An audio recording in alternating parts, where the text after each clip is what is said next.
But that's not showing what it should be showing. Interesting. We'll deal with that in a minute. There we go. Let's move this over here. Come on, come on. You can do it.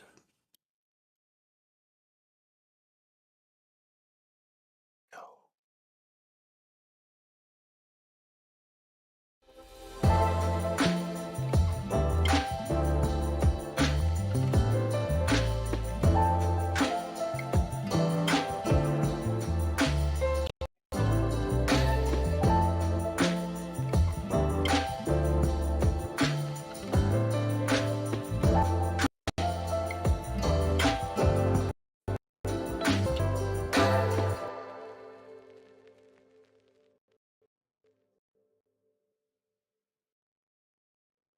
YouTube.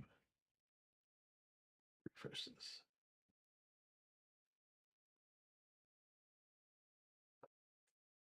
Good afternoon, good evening, and good day. As you can tell, I'm starting a little late.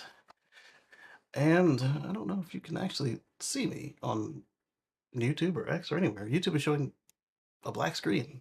Let me see if it hears me. It's just spinning. Let me refresh it. Uh, so stream cannot be created. I'm not trying to create a new one. I'm trying to tune into the one I've got. Then we need to check X. Let's do X now. And I don't know how to check the Facebook.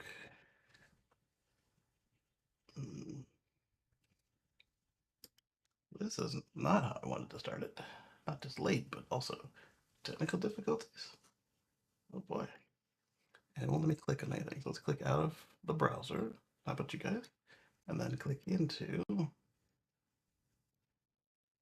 Nope. I can't change the URL. This will make for a tough show. Gotcha. All right. Fine, whatever. I'll just click on X. Move this over some. YouTube is just dragging. I'll need a new browser to show you guys what's in the notebook. Let's go ahead and shrink that down a little bit. I know it won't fit in the box. Well, I guess that would work. I could just kill the browser and bring it back. Let's do that. Oh, can't do that just yet. It's busy with something.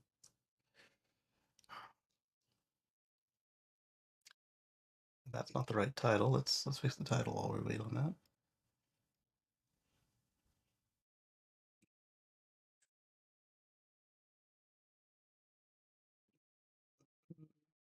My computer is chugging. Chugging, chugging, chugging.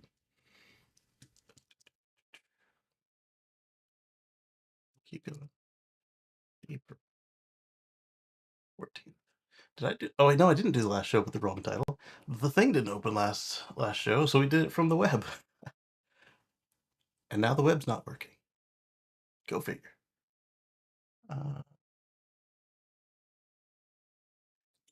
needed to finish the download it's working on before I have it restart. It's almost done.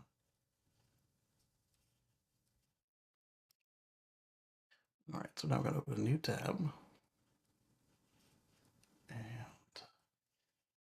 see if I can turn the lights on from anywhere. Not from there. I think one of them doesn't even have a Wi-Fi connection somehow. It's not even running.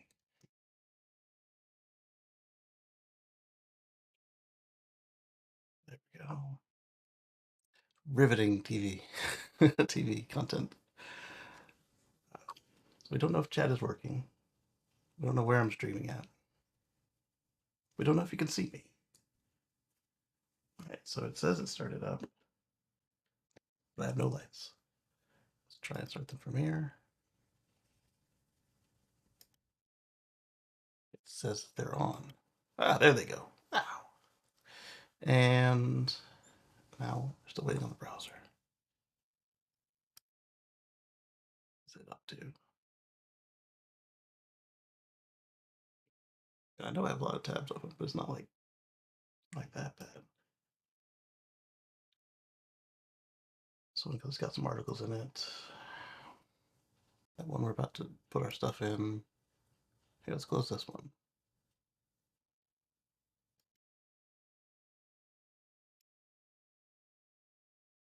Really, we can't? It's not that busy.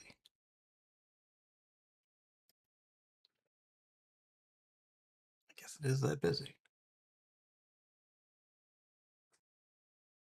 All right, time to break up my process manager. It's not even using half the RAM. Well, I guess it's using more than half the RAM since it's yellow. But it's still got 10 gigs free. And CPU is system is using 19%, user using 57%. There's no reason for this.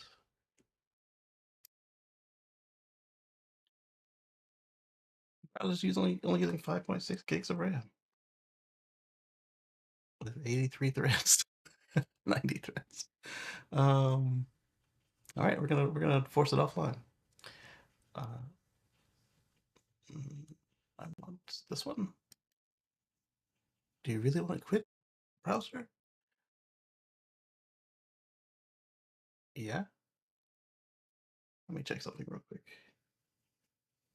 Maybe just not listen to clicks. Close that. Come on over here.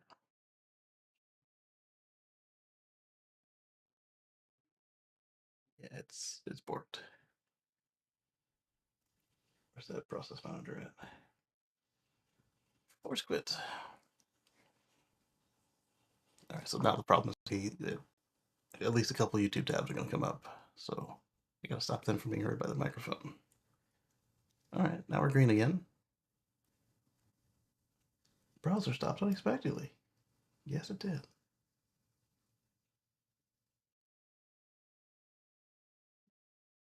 That's how you know this is live. You're on the wrong screen. Yes, restore.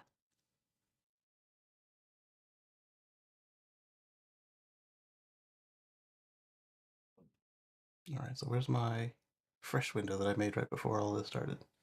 This doesn't even go on this screen. Oh, yeah.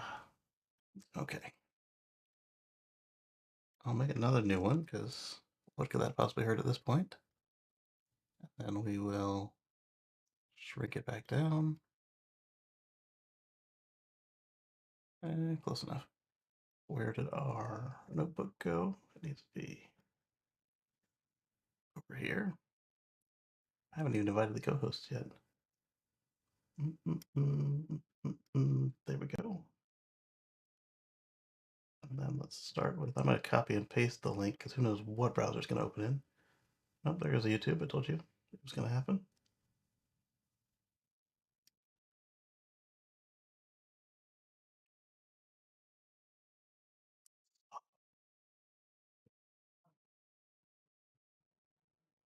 These two, I said.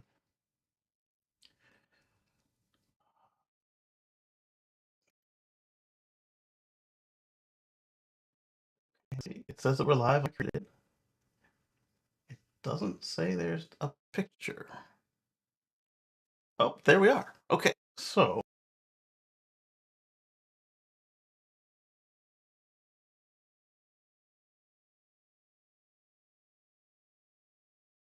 let's see if the audio is working.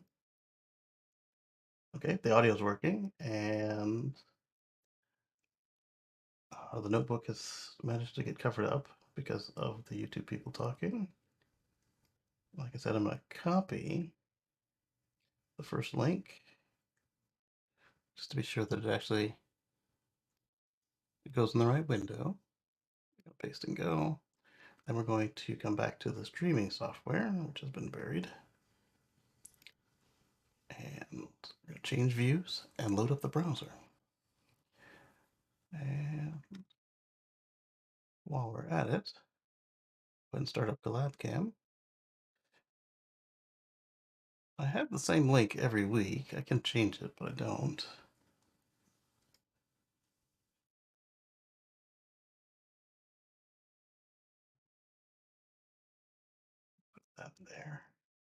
copy all of the links and send them out over chat.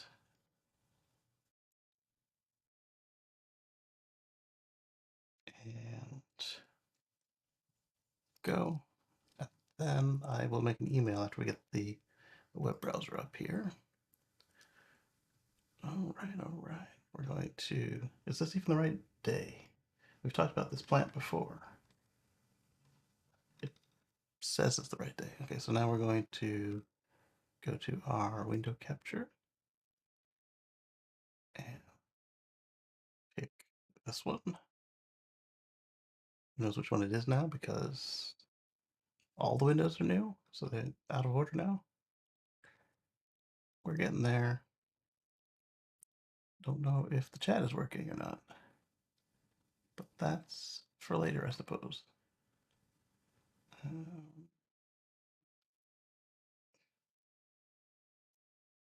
How do they title it? It's titled new.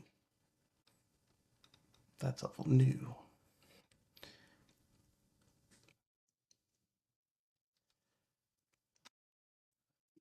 Those aren't even windows. Here by wire, NAS, X, Amazon.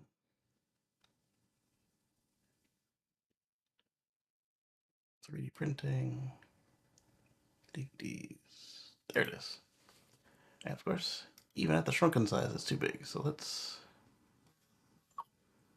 make it both taller and slimmer. A good ways to go on the slimming. Oh, too far. There we go. All right, so next, I've sent out the chat. Let's send out a quick email, and then we'll be more than ready to get started with this. There's the email. And the cursor's lagging, even though we just restarted the browser. Which means that I only have as many threads as Windows. All right, this is 2. We're not sending it 2, we're sending it BCC. Yep. And to Ms. Lee.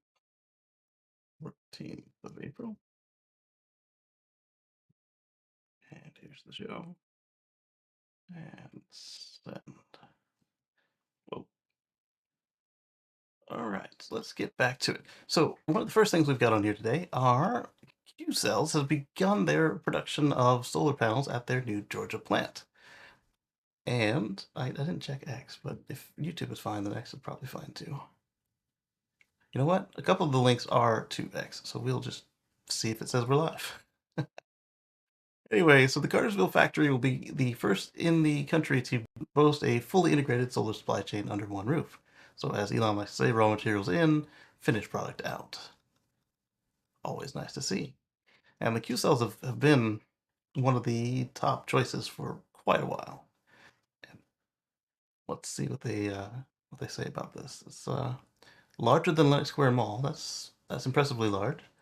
Epicenter of American culture, American industry is taking form in solar panel production. Got robots. Here goes the dirt. Yeah. So this is just what can happen if you put your mind to it and actually try. So saying, "Oh, it's hard. We can't do it." Do I have Q cells on my roof? I know they were in the running. I don't know what's on the roof now. I know there's some LGs, and I've got a mixture of panels on the roof and in the backyard. Let's see what is going on in the backyard. We are currently producing 764 watts out of the auxiliary array and using 663 watts. So it's actually recharging the batteries. All right, next up, we've got a warning that AT&T has leaked my information on the dark web. Great. I'll have to deal with that in a minute. So we talked about the solar panels. And yeah, so Monroe has started tearing down the Cybertruck battery pack, and There were some surprises in there. Uh, I think this was pretty early on, like before the video was actually published. It says Tesla Cybertruck teardown shows that the battery pack is half empty, and we were confused. We found out this actually 30% empty, and that is kind of used as a place for breathing and crush protection should you be off-roading and you end up on the battery pack. Hey, we have a chat. It is coming from YouTube. It's Anders. Good evening, Anders. Good to see you. Good evening. And all right, so let's see if this article was updated from after the preview to after the teardown. Although I still think that with 30% empty space that there might be an option for uh, the extended range to not be taking up a third of the bed of the truck. Right, so 123 kilowatt hours. Hasn't been the case with the Cybertruck. Monroe's doing a teardown. So here's a little preview of what we saw in the full video. They lift the top off, and then we see that there's a little bit of space in the battery pack. And this is actually the bottom of the battery pack because the top of the battery pack has all the seat mounts and such, where it also contains the bottom of the car. I say car, truck. All right, so Electric thinks, see many commentators saying that Tesla could put in another layer of 4680s. It's not tall enough for that, unless they lay some of them down, and because it's 30% and not 50%. I don't think it's been proven yet. Doesn't look like there's a lot of space in there. Can't say for sure that there's room for another full layer in there. Other people speculated that, what if we do the Rivian approach and go with something taller than 4680s? That's a possibility, and you can still have some air space in there. Who knows? Let's see. Grant says there's so many other batteries and types that could be swapped in. Yeah, that's another good point. Is uh, having space doesn't just give you crush protection; it also gives you the opportunity to change types, not just different cans, but LFPs, etc. BYD's blade batteries or a myriad of other components, including Tesla, could be inserted into the larger space for a big range boost. Or they had to change a design for more cells at the last minute to bring costs down. That's also a possibility. And don't plan on adding more in the near term. Still seems like they're leaving the options open. That's a possibility. Let's see if any more comments came in after that one. Ooh, yeah, Electric does this to me sometimes. It just kind of comes in where it's dark on dark or black on black.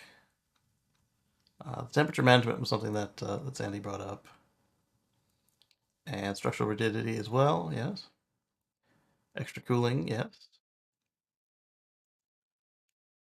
Uh,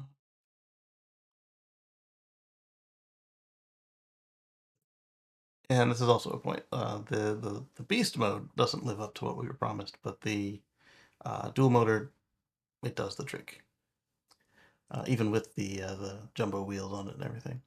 So let's move on to the next thing. Hey, it's me. What did I do? Oh, I took a drive on FSD 12.3.4. So on Wednesday night at 5 to midnight, my car downloaded FSD version 12.3.4. And on Thursday, I took my first drive on FSD 1234 in my own personal car, and I have some stuff to say about it. Let me put a link in the chat. Because I sat down after the ride on my phone. I said, let me write a quick little post, and I ended up writing more words than are acceptable in the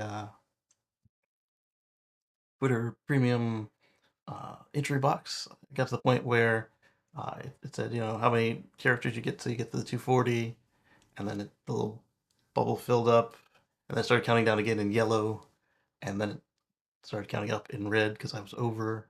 So I used my little grammar checker to kind of reduce the characters, and then I said, well, nobody's going to read a maximum length tweet, so let me get it on the PC with a proper grammar checker, and did some more grammar checking, and then realized this is still super long. So let me make an article out. So this is my second, maybe third. I think it's the second article, and I got some pictures together for you, and they were all generated, obviously, but let's go through it. But first, let me paste this article in the chat.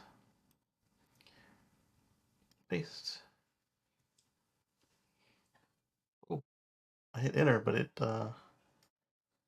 reloaded the page instead of sending it in X and YouTube. All right. Well, I guess in X you can already see it on my profile, and on YouTube it's there. And I guess I should figure out how to get it on Facebook. My problem with loading Facebook while I'm on a chat is that all the notifications and all the chats and stuff, they pop in there, so I don't know. I guess what I need to do is find a way to load it anonymously. That's for another day. Okay, so yeah, so right after the Tesla Life show, I got the latest update on my car, and apparently, even though I'm legacy and typically towards the back of the pack on these updates lately, um, lately being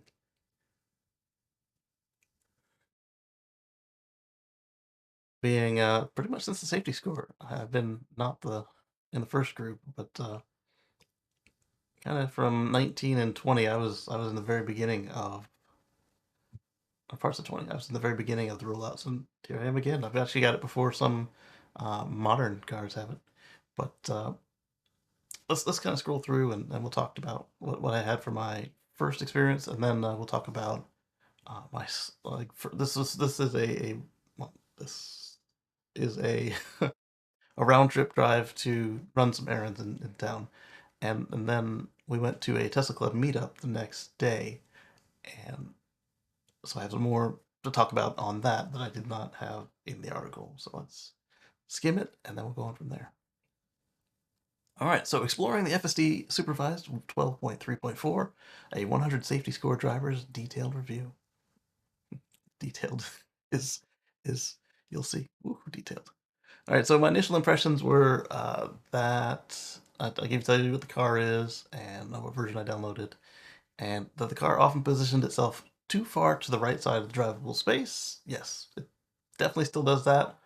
Uh, what I will say about that, and that I like about it, is that it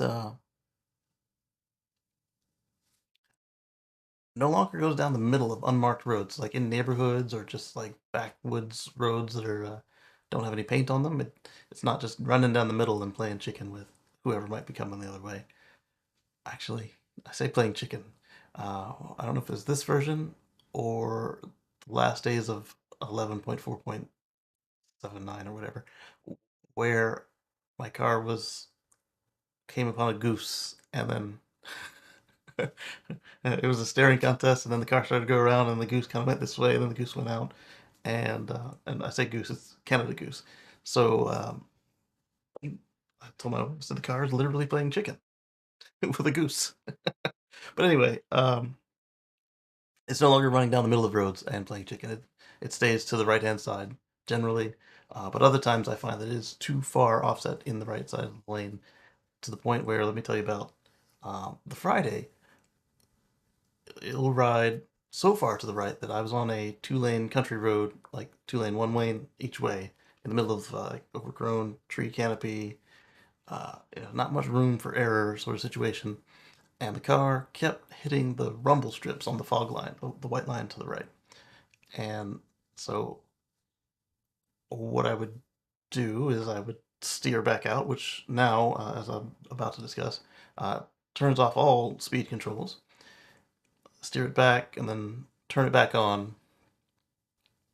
And then sometimes it would try to go right back there. Sometimes it would respect the correction.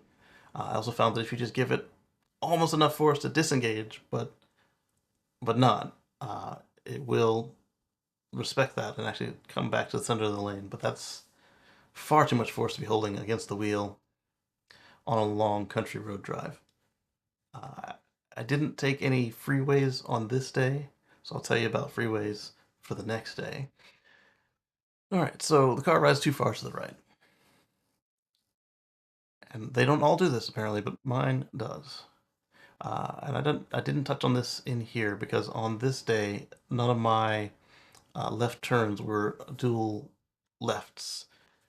And I will say that mine is not one of the ones that so far has tried to change lanes or jump lanes or do poor. Well, actually, I can't say it didn't do poor lane discipline, but it didn't try to collide with another car or end up in the other turning lane, like I saw with the demo drive I took, or that other people are reporting in their cars. However, the reason I caught myself and corrected it is that yesterday on a dual left turn, instead of hanging too far to the right or trying to jump lanes, it went too far to the left and ended up over, not in the oncoming traffic, but in the extra wide median gore space where the other lane would have their turn. It didn't go into that other, like if there was a car there, it wouldn't have hit or come close, but it was over two sets of double yellows and uh, with the left wheel. And that's not right either. It's enough that it would get you, it would catch the attention of a constable, or if you were taking a driving test, you would fail. But back to the story, the current story, I should say. Um, so it's no longer driving down the center of the street. Performance was significantly better than the version 12 of the 2024 Model X that I drove. And that 2024 Model X I drove with version 12, remember that was owned by Tesla. So every time you put it in park, you had to turn FSD back on and agree and all of that. And this one was very new, but not the newest. It had the horn in the center of the steering wheel. It didn't have a yoke. And in addition to having the horn in the center, it did not have the front bumper camera. It just had the rear, and where the little horn button would have been is a, just like on Cybertruck, there's a camera button, but instead of having a choice of forward or back, it was just back and the sides. So my legacy car is doing better than that brand new car was doing.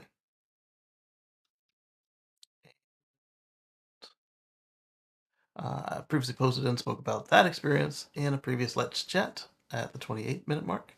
What's up, Timothy? Good morning and good evening. Good to see you. And so yeah, so that discussion started at the 28-minute mark on the previous Let's Chat. I included a link there. I did the link to the Twitter because this is an X article, but if you would watch it on YouTube, that would be more appreciated, just because I actually get paid for that one. I don't know. We're a good ways off from being monetized on X because I got really busy at school and work. It's going to take a lot of time to get the eyeballs we need for this to happen. At least not without tripping the circuit breakers that are looking for shady activities. Let's call it that. It's so weird the way that this is shaped. There's like blue bars outside of everything. Timothy says cheers. And so we talked about how the thing was not driving down the center of the lane. The car coming out of the driveway here didn't. I turned it on and it just sat there. So then I had to kind of nudge it out, and then I waited for my garage door to close, and then nudged it out some more. And until all four wheels were on tarmac instead of driveway, it didn't go. Once it was, it started to think about what to do, so I nudged it one more time, and then it took off. And it handled the neighborhood just fine. And the way that we leave this particular neighborhood is a blind left, and the car immediately decided it was going to jump into traffic. Um, it doesn't always try to jump into traffic, but every version that we've shown this place has done it at least once. There'll be an oncoming car, not at any particularly unforeseen high rate of speed. I mean, they probably are driving over the speed limit, but they're not driving like 100 miles an hour in a 45. something that you can see and detect, and it just says, "Oh, let's go." And you're looking at it, and you're like, "Yeah, it's no way it's going to happen." And it's not a case of the stop bar um, just not being noticed because of how aggressively it's approaching the stop bar. There doesn't appear to be a stop bar, and it's got some gusto. It's going to go across the oncoming traffic. Yeah, but like I said, every version has done that here, so that was not a surprise. But the converse was a surprise coming back. There was a similar left turn that was not blind. It could see in every direction. I could see in every direction, and there was a decent sized gap in the oncoming traffic, and it decided it was going to wait. So I gave it some lightning pedal, and it made the turn. And but that by that time, enough time had passed that it was a little bit closer than comfortable. I could see the person who was coming closest to me, so the person traveling across me on the near side. Uh, they had a reaction like, "What are you doing?" And I'm sure if they were in a Tesla, it would have slammed on the brakes. But it was fine. There was no risk of collision unless they were intending to accelerate. And so we have one case where it's being too aggressive, and another case where it's being way too conservative. Anyway,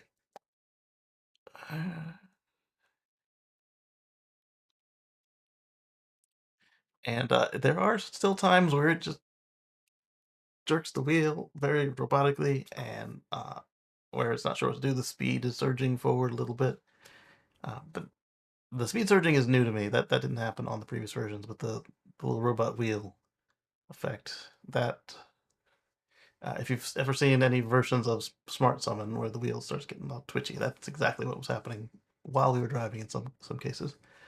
And the actual maneuvers, except for when it was doing that, they were all smoother and more natural than the previous version. And I can't really compare it with the with Tesla's car because theirs had a round wheel and I've got a yoke. If they had the Tesla yoke instead of my aftermarket yoke, I could have compared them a little better. But it was different enough to not have stalks and have everything in the wrong place, and then for the wheel to be round. So I don't feel comfortable comparing them directly like that. But I can compare my same vehicle to itself. Da, da, da.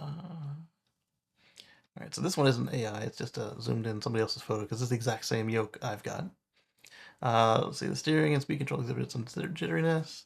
The auto speed offset, yes, I kind of like this thing. I do wish it would tell you what speed it's chosen when it's on auto max, but and I told my wife I was joking that they called it auto max, which is a regional at least used car dealership, and if you think of CarMax, Automax is very similar.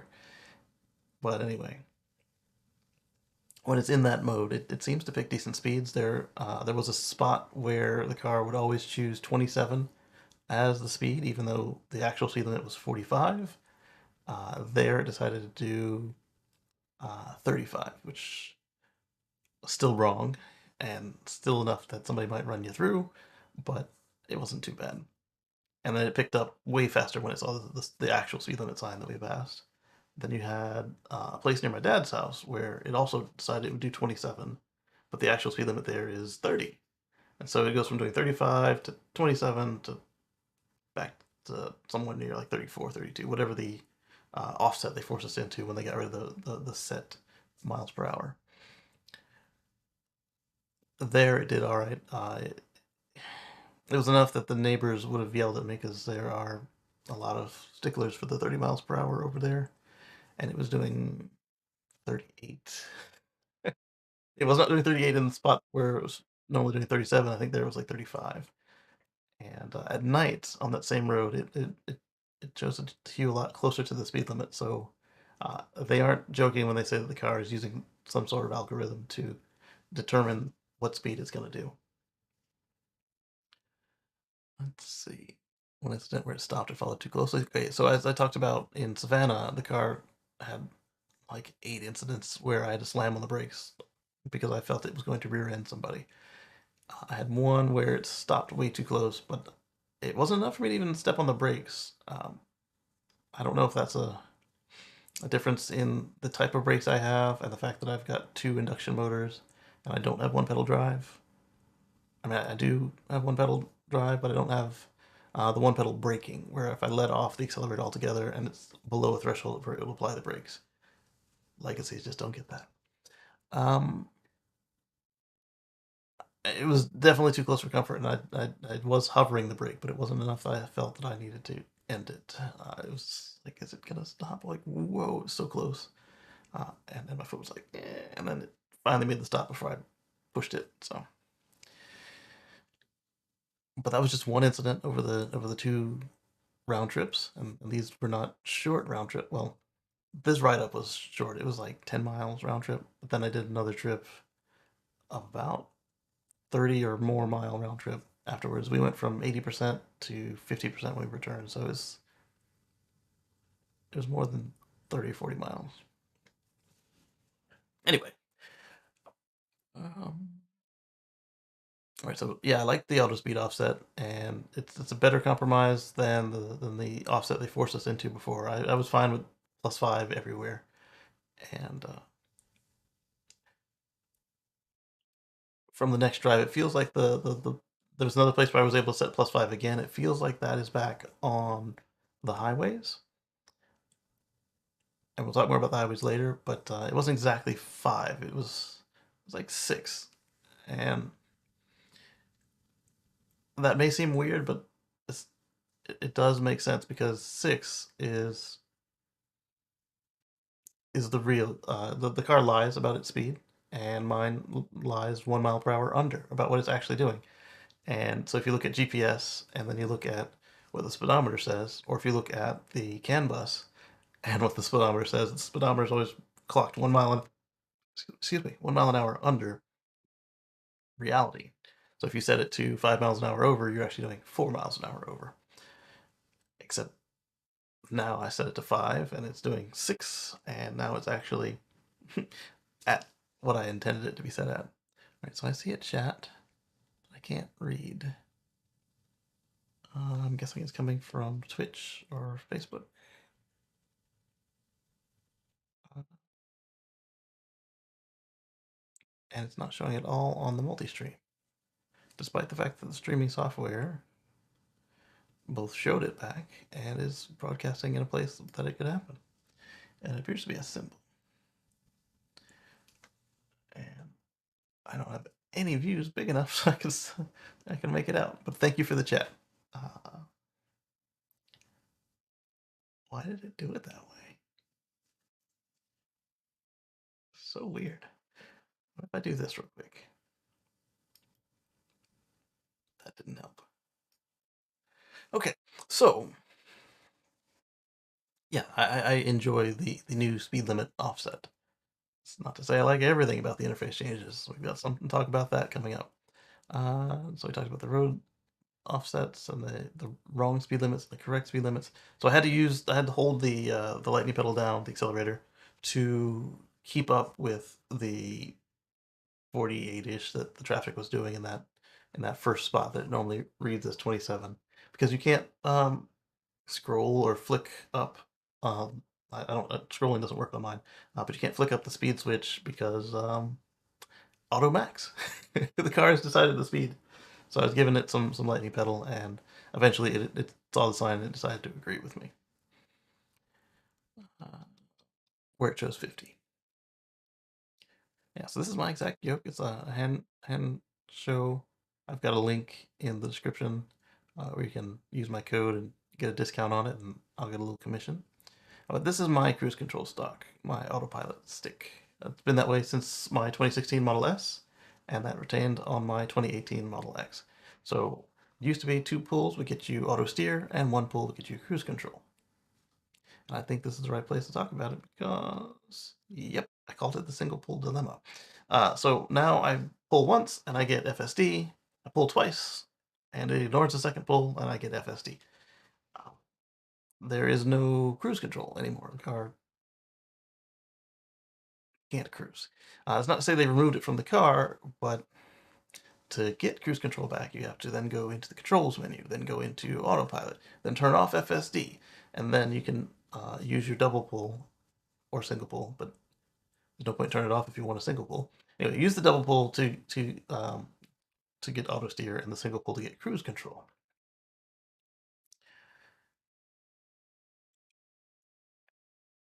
I was upset with that.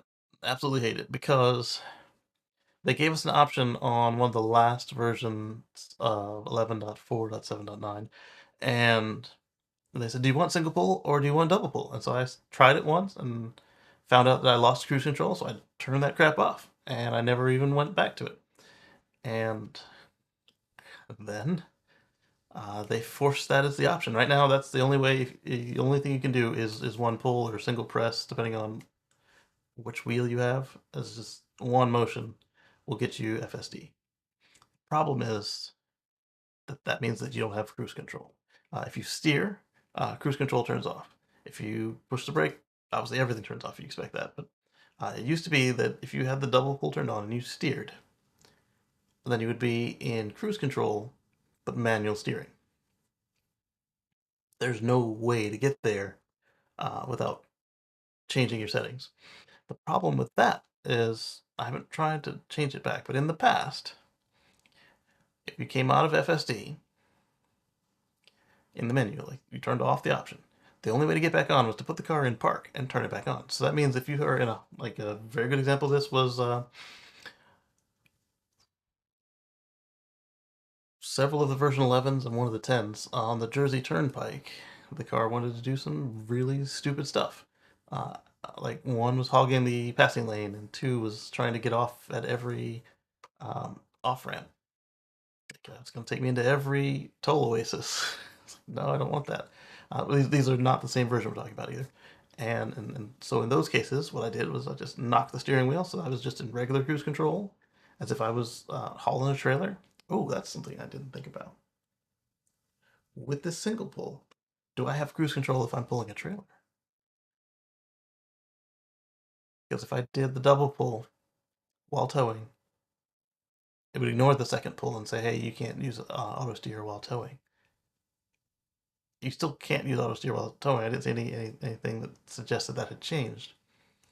But does that mean that I don't have cruise control while towing? That is going to suck. And at that point, yeah, it will be worth going to the menu and moving it for the duration of my tow. But the whole point of all this is that I can't just go into just classic cruise, or actually, I didn't want classic cruise. I wanted traffic aware cruise control, TACC, where it would not run into the cars in front of you, but you still had to steer, otherwise the car was going to do stupid stuff. Uh, that's not to say that it would necessarily run out of the lane, because I also turned on the safety feature where they have a lane departure. There are two. They have two options for lane departure.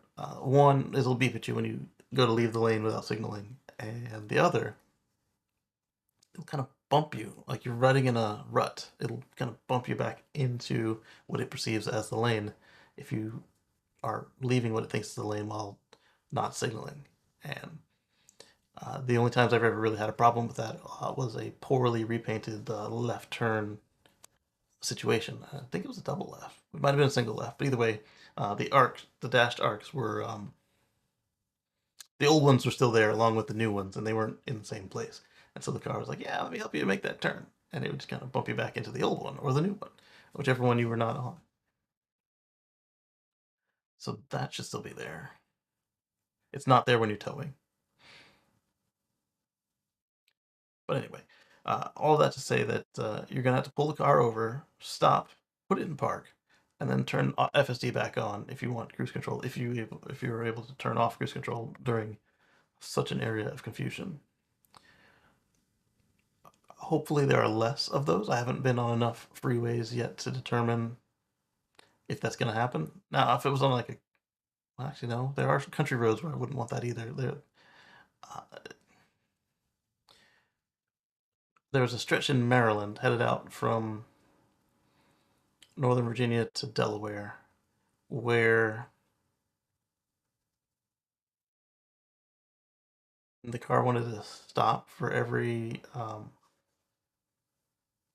crossroad they had around this. This is a very high speed road, and it's just got not traffic lights, but there's flashing yellow lights, and there's traffic that can just dart across. And sometimes it's 2 lanes, sometimes it's 1 lane. And when it was 2 lanes, the car would try and go make Michigan lefts everywhere, uh, but at high speed, and and it was never authorized to make U-turns, so that never would have ended up well. But in those cases, I found that I preferred to just use classic traffic-aware cruise control and manually steer it myself, so it wasn't trying to make weird little maneuvers. So yeah, this would even apply to country roads, um, not just highways and city streets. But anyway, let's continue on. So yeah, I absolutely hate that they forced this decision on me because uh, we know that you had a choice previously on 11479. I tried it, didn't like it, went back.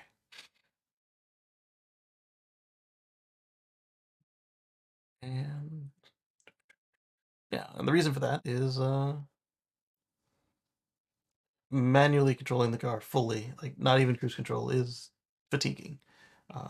It is a first world problem. Yes, I don't argue against that. But uh, when you've seen how much further you can drive with autopilot, auto steer, FSD versus with just cruise control, it's even worse with full manual controls and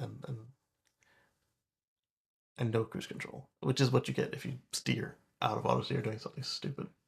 Sorry, FSD doing something stupid for miles on end.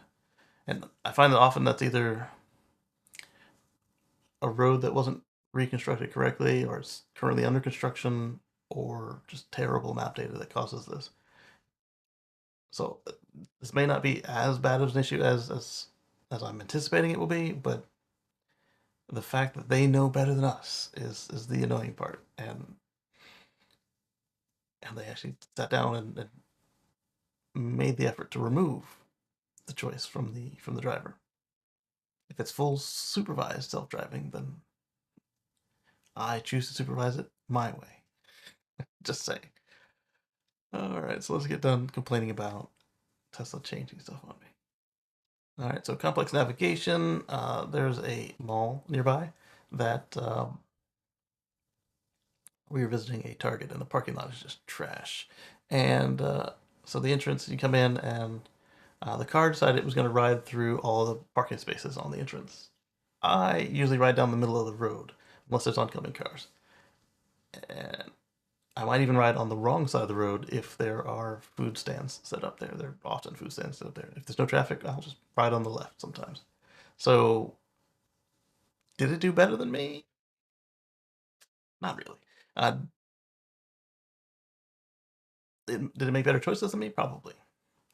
It handled it smoothly, and then just like the demo drive in Tesla's car, where it got us where we're going, and then it paused for a minute near the entrance, and then I didn't push the accelerator because it says push accelerator to continue because FSC is finished. It just started to go on its own. All right, we're gonna take laps. We're gonna go somewhere else, and mine did the same thing there. It got close, and then it started making laps. Um, the way to think of this is you get in the car and you turn on FSD, but you haven't given it a destination. That's what it was doing. It's a little unsettling. So at that point, I was willing to say that, yeah, my car has never parked because there seems to be the folks without ultrasonic sensors. Sometimes their cars seem to try to park themselves when they arrive at the destination, and the folks with sensors, the car so far hasn't seemed to try to park ever. Except that the demo car I drove also didn't have sensors, and it did not try to park until we went and visited my dad yesterday, and it got to his house, and well, first it passed it because he was on the opposite side of the road from where we approached. Then it came back the other way, and it said navigation ending soon, blah blah blah, and then it parked right in front of his front yard, just right there on the curb. It didn't shift into park, but it just sat there, brake hold. Like, oh, this is nice. So it did park itself. It was at the right address. When it comes to this house, uh, it parks in front of a neighbor's house a couple houses down, and or at least that's what it appears to be trying to do now that I see that that's the behavior. Instead of we reversed into our driveway. It didn't pull nose into the driveway. It didn't stop in front of our house. It went up a little bit further, and now that I know what it was going to do, it was going to pull in front of the neighbor's yard and then brake hold there because that's the way that the dots were appearing. Although it knows the actual address is in my driveway because when you look in the app, it says, all right, that's the place. And when you set the destination, except for when it's running on FSD new, it shows, hey, that's the house with the panels on it. We're going there. And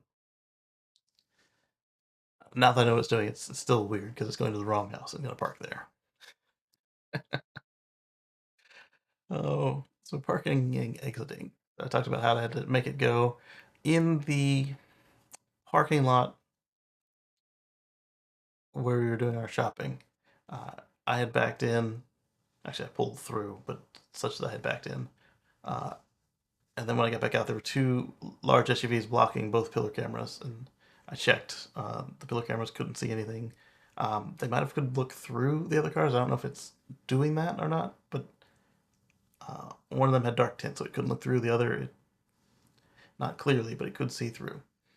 And then I checked the wide angle camera, and it could see the aisle. Narrow and main could only see the cars in front of me. And so the car, I put it on, and I didn't. Well, I say I didn't have to nudge it. I gave it one quick bit of the lightning pedal, not enough to move it, but just to let it know, hey, go. And so then the car cautiously started to pull out of the space. And then once both pillar cameras had a view, and it could see nothing was coming, it confidently pulled out and then went down the aisle and left the parking lot very neatly. There's a blind. I say blind, but it's still a left, and that's the blind part. But so far when I say blind left, I mean the left. It's making a left turn, and the left hand side is obscured, so you can't see the oncoming traffic. This was also a left turn, and it's blind, but to the right. So the right hand side is obscured, and a car came out and surprised it, so it halted, let them through, and then as soon as they passed, it pulled out a little bit more. It was cautious, saw there's nobody coming, and then it quickly jumped out in, and then did the right thing. I thought that was really cool and really smooth. Pretty much the way I would have done it, except that I had the ability to swivel. There was a turn on the way into this place. I don't know if I passed that yet. I don't think I did because I didn't see the picture. Uh, where it's a blind left, as I described them, where you're making a left turn and you can't see to the left. It's not a high speed one like the one out of my neighborhood. It's like a 30-mile-an-hour road. And so, what the previous versions of FSD and what I do, get the stop sign and then kind of come out a little bit, come out a little bit while looking. What FSD 12 did was it kind of edged up to the curb and stopped. Well, actually, didn't do that first. It was making that way. I thought it was trying to go around this diesel truck that was in front of us. And then when the truck moved, it kept going to the right and stopped at the stop bar. Waited a beat. There was now at this point a truck coming the other way, moving kind of slowly, but not slow enough that I would think that, oh, I should go. But slow enough that I was thinking, hey, I should have gone and not get stuck by this crazy person. But then they slowed down even further, and I don't know how the car knew that they wanted us to go. And uh, it's kind of like after we made the turn, they kind of flashed the lights, like, yeah, there you go, no problem, you're welcome. Like, I didn't see any gestures or any sort of indication that this person wanted us to go first, other than the erratic slowness. And so this truck is coming at us. There's nothing coming the other way. I can see that because I've moved my body. The car can see that because of the angle from the pillar camera. You can see straight past the tree, straight past the shrubs, and it can see enough that unless somebody was like at drunken speeds down this 30-mile-an-hour road, it had time to react and deal with them. and it could see all the way down the road. And so we took the left in front of the only delay I saw was not to see what was going on, but to see what the other driver going the direction we were going to go, what he was up to. So after I pulled out in front of him, he made the left coming from where we were. And I thought that was unique. That's a strategy for dealing with blind corners that I had not considered because for one, there's debris on the road and there's a curb, and I just see myself just messing up the curb, messing up the wheel on a curb and the wheel. Uh, but it works, and it's also not very natural or normal. So anybody else watching me might wonder what's going on if I did that as well. But it was a clever solution to an environmental problem, and I was impressed with that.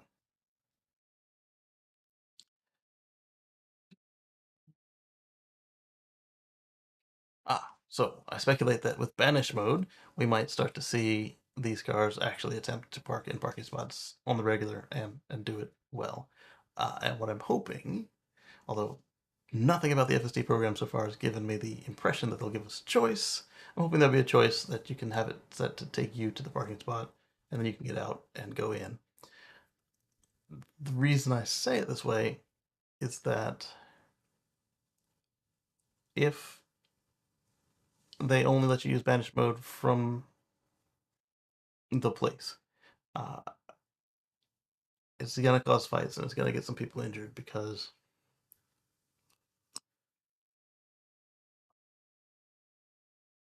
there are many places in North America where the entrance to the place that you're trying to get to is just across the main drag, the main thoroughfare. Like think grocery stores, movie theaters, strip malls. Uh, where if you stop to get out, you're going to impede traffic, especially if you stop to get out and then have to pull out an app on your phone, hold down the switch while the car picks the space and goes away. They are rude enough to uh, say Uber drop offs or somebody nice enough to let their mobility hindered relative exit the vehicle. So it's the going around with the angry flailing of engine, the honking, flashing of lights. That like, how dare you stop me for 3 seconds? Well, more than 3 seconds with a disabled passenger. But I don't know that we're ready for an exit to enable a banish mode to go.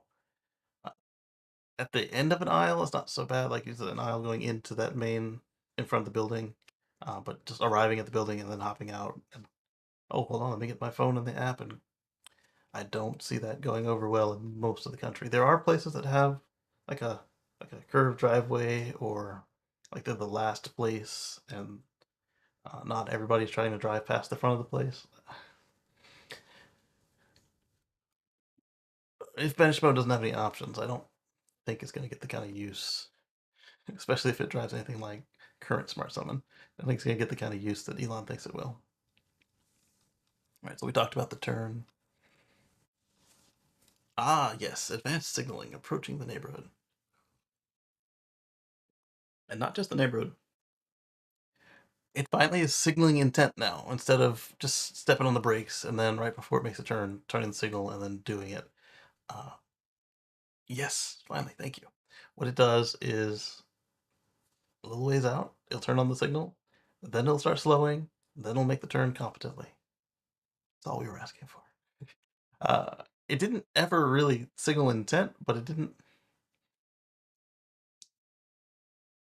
used to like the complaint there on the previous versions, like starting with 11.3 through all of the 11.4s, it would slow before signaling, but it would slow unexpectedly. The other ones they almost never signaled either.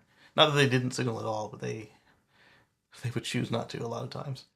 I don't really know how to describe it. This is just better. This is more natural. It's the way that people who aren't averse to using their signals. So if you hear the what do you call it?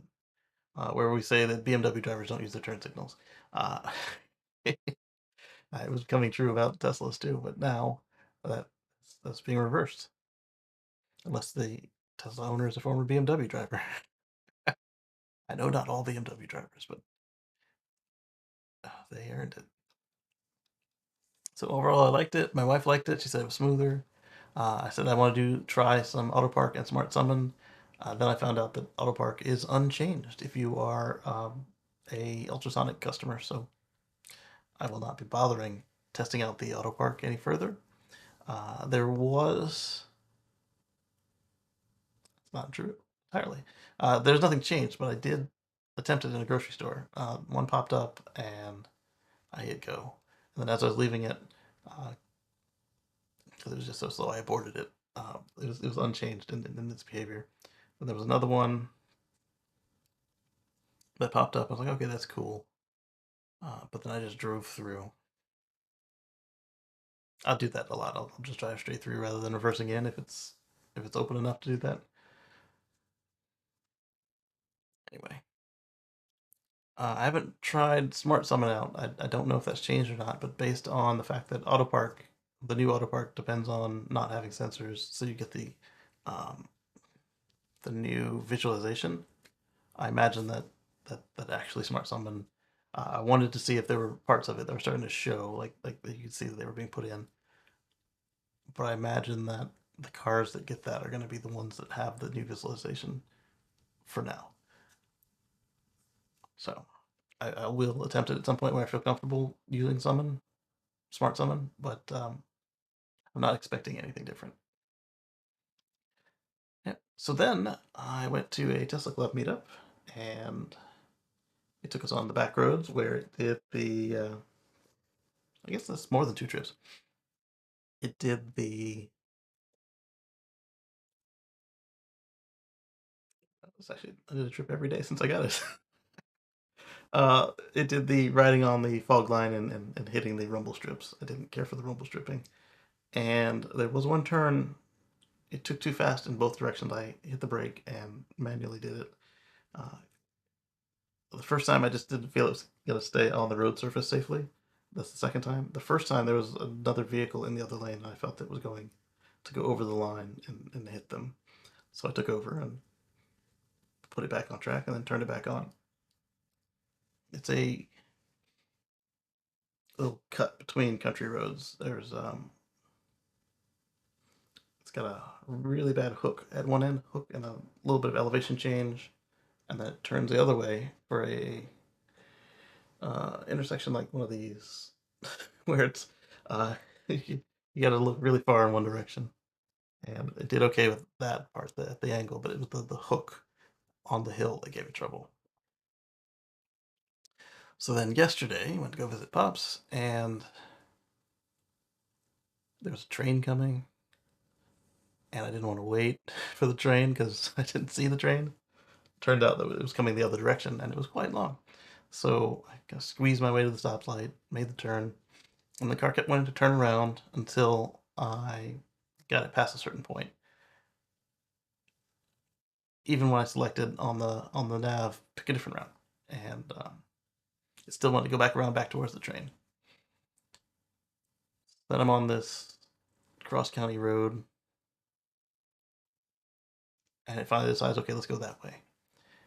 And then, all right, let's get off of this road because it's stupid. Let's get on the freeway.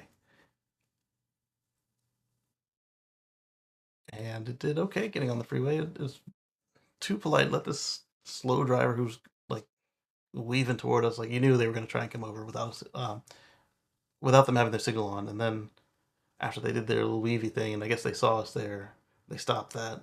Then they turned the signal on and then jump in front of us and go slow. The car let them get in front of us. It should have just kept going and let them be indecisive behind us. Uh, so then we're getting on the freeway behind the slow driving indecisive person, and it wants to stay behind them. So I signal, and uh, it still has this behavior where it doesn't always move over when you tell it to. So it didn't do what I wanted, so I shifted over and turned back on the auto steer. So not just auto steer, turned back on FSD, and it started to accelerate, but it didn't really do it with any gusto. It like even from stoplights, it takes off kind of like I do, and it just wasn't a nice experience the way it was trying to get on this dual on ramp onto the freeway. Then once we were off the like, this would actually be a metered ramp in a bigger city because it was like literally a dual down. It's got a nice straight, but excuse me. After I got it to agree that it was getting on the freeway around the little Jeep Liberty, it the little auto max changed to speed limit. So if you're wondering how it behaves, auto max just flips into the offset when you get onto an interstate. So I think that's actually the best of both worlds because I was curious what it would pick for auto max on some of these interstates, given well, the way I've seen it decide not to slow down in certain places, even places that I know are speed traps. They're not like consistent speed traps, but like, hey, it's time to meet quotas. Let's go put one guy on the bridge and one guy around the blind curve. And that wasn't not really a blind curve; it's an interstate, but like there's a slight crest to the freeway as it goes around a gentle curve, where if you're speeding like excessively, there's nothing you can do about it, and the cops tagged you. Um, on the previous versions, it would say, "Yeah, yeah, I'm maintaining speed to keep up with traffic," and you'd see your speedometer, you see your set speed go blue. Again, white is user controlled, blue is car controlled, so it would go blue, and it would stay at whatever it was doing before, saying, "Hey, I'm keeping up with traffic." And then the first time somebody slowed you down below the new set speed, or after it was clear enough around you, then it would actually drop down to the correct speed. That's the previous behavior. So I haven't actually been in an area where it should have dropped down and had the opportunity to do so just yet. So I don't know if that behavior is still there or not. But the 6 mile an hour thing, I did notice, and it wasn't always six. Um, Sometimes it was just five. Sometimes it was like seven or eight. But still not quite an automax, and you could see what it was trying to do. Unlike when it's in FSD for city streets or county roads, where it just says auto max, and you don't know what speed it's just. On the freeway, interstates, you definitely know what speed it wants to do. So that was reassuring actually, because uh, everyone has a different idea of what the correct speed over on a freeway is, and we don't all agree. Some people will do exactly the speed limit. Some people do 3 over. Some people do 5 over. Some people do 10 or 15 over. I don't know many people that advocate for doing 20 over, but I see them every day. The ones that choose for themselves. But it's clear that if you're doing 20 over, you're setting yourself up for a ticket. Or in the state of Virginia, Commonwealth of Virginia, you are setting yourself up to have your license either actively removed or stealth removed from you. Uh, they don't play over there. So I was curious what it would choose, and it seems to be a decent choice and compromise there. So there will be more discussions about FSD version 12 and its updates as I get a chance to experience them, but that's what we have so far. Also, I forgot to mention that for those of us in North America, if you haven't already finished your taxes, it's getting that time. You've got U.S. taxes are due Monday. Canadian taxes are due a week or two after that. I still haven't taken the time to look up when the Mexican taxes are due. Let's do that now. I'm curious.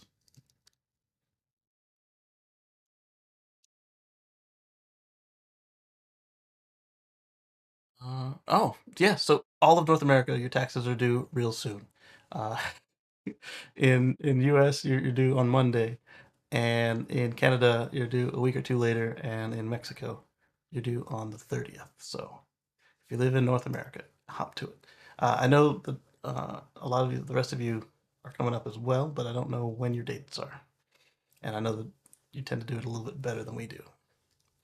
So anyway, let's go back to the next article. All right, so we did me. Ah, this one was fun. The new Model S plaid sports seats. If you know what high G cornering means, these are the seats for you. Increased lateral support, modular seat architecture for comfort and support, plus the same 12-way power adjust, heating and ventilation. High performance suede for increased grip and reduced weight. Tesla.com/Model S/design. These things look fun and comfortable. They say plaid on them. This is the same one we saw leaked with the Model 3 Ludicrous, where it had the Ludicrous insert. We also saw them prior to that with the plaid logo in them, like we see here. They're available in all three colors, and they're a zero cost upgrade when I looked. They look nice. They look comfortable. I didn't see them on the Model X. I would like these on my Model X if I were to get a Model X plaid. Yeah, finally. And I don't know that I covered it. I did not. But if you have a yoke or wheel with the horn button, Tesla is doing a zero cost upgrade to a wheel or yoke with the horn in the middle and the camera button where the horn button used to be. So schedule that in your app with your mobile service or service center. Yeah, do it if you like it. Because it doesn't just move the horn to I don't want to say normal spot because the horns have been everywhere over the life of the car, but accepted. It moves it to a more accepted spot because I think the last time we had horns at the thumbs was in the 90s. We had the little horn buttons, but then you still had two of them, one on each side. Not one, a little hard to find one. But not just that, but you get the upgraded haptics of the new Model 3. I hear that's much better than what you had before, so it's free. Do it. Uh, so Lee said happy Sunday, and yeah, that was me saying nice things about a seat. This one from NBC News. I questioned it as fear mongering in my notes. In fact, here's my exposed on it. So robotaxi regulators say they haven't heard from Tesla about plans teased by Musk. So we talked last week about how both on this show and the Tesla Life show, where Model Next was allegedly canceled, according to Reuters, and Elon called them liars again. And now not MSNBC, NBC News is suggesting that they contacted California, Nevada, and Arizona, and all of them said that Tesla hasn't contacted them about robotaxi plans. So then I said, big whoop, because do you need them to show you a concept? Do you need to talk to them to show a concept? Because Elon, his post did not suggest that you'd be able to take a robotaxi ride on August 8th. Uh, August 8th is going to be an unveil, probably a party, and then a lot of time will go by and they'll probably miss whatever time Elon says to expect this thing to actually hit the roads and be a service that we can get as test or as customers. So, do you need to contact the self-driving authorities to say, hey, here's what our self-driving taxi is going to look like as a concept? Because you don't. It's if it's not planning to enter the roads anytime soon, even in testing form, then you don't need their permission to show off an intent. What do you guys think?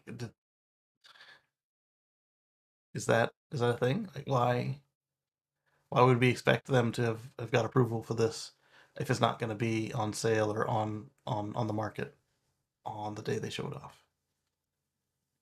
Like a good analogy of this would be all the concept cars we see from all the other automakers, or even the original Cybertruck. None of those have been crash tested or fuel economy rated or run by the insurance companies before they show them off. And that's not to say that they haven't done crash testing on them internally, but they haven't been sent off to the government for crash testing before they show the car off.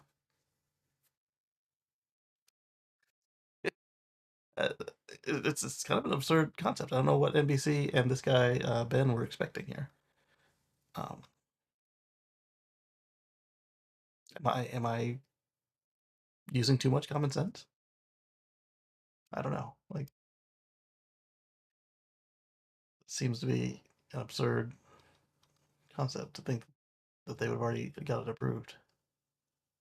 There's nothing stopping them from doing it, but like when you show something off to get tested is when most of your leaks happen. Like that's why so many of these electronics don't go through the FCC before they go to get shown off, or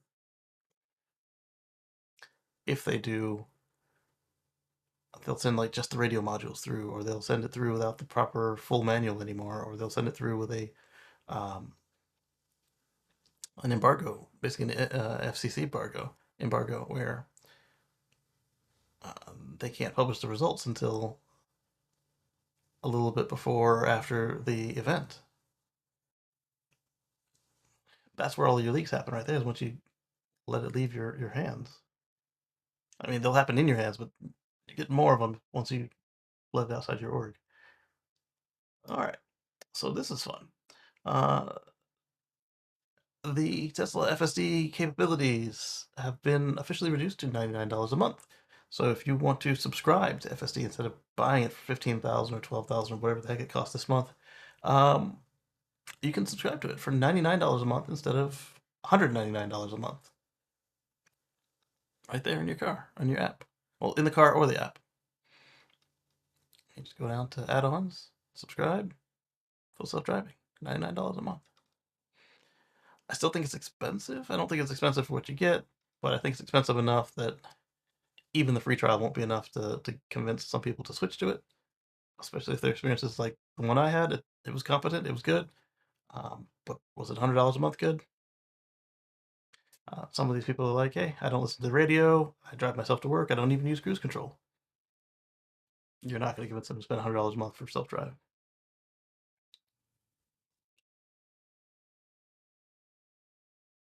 The other hand, if you're already spending $200 a month on self drive, now you just got $100 you can spend on something else. Isn't that nice? Also, that is regional currency adjusted. So in Canada, they saw the same reduction, and it's in Canadian dollars. So it's still $99. Um, but as we know, the Canadian dollar isn't as expensive as the US dollar. So you got even more savings. This will not increase uptake. Mark my words. Okay, buddy.